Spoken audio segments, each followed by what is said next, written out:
144 धारा जो BNS 163 eighty लागू करा जायछि, जो आतंकवाद चली, जो ड्रोन कैमेरा चली, पुलिस अहेतुक जो मार्च पास्ट चली, यह कौन डेमोक्रेटिक फंक्शनिंग हो नहीं। जो माने जो पदाधिकारी माने जिला प्रशासन तरफ एटी आतंकराज कर विरुद्ध कार्यानुष्ठान हो एवं मुख्यमंत्री निजे आदिवासी एवं राष्ट्रपति आदिवासी से ए विषय निजे आसी अनुधान करतु एवं अत्याचार होता नहीं लोक मुहर शुणु एवं पुनर्विचार करतु ए सीजीमाली को दिज्व कि नहीं जो डिमांड है। कारण 8टी गाँव में जो प्रकार फ्रड भाव में पल्ली सेवा जार दस्तावेज से बिना अनुमति रे सब कार्यक्रम षड्यंत्र कर कथा तो जड़े किए शुणा दरकार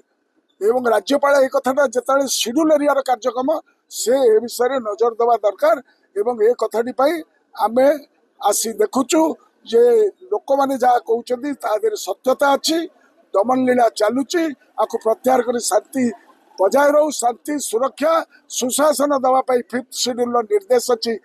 आमर संविधान ने से कार्यक्रम राज्यपाल तुरंत करतु एवं केस प्रत्याहार करतु जेल में भाई मान छाड़तु 144 एठू उठातु।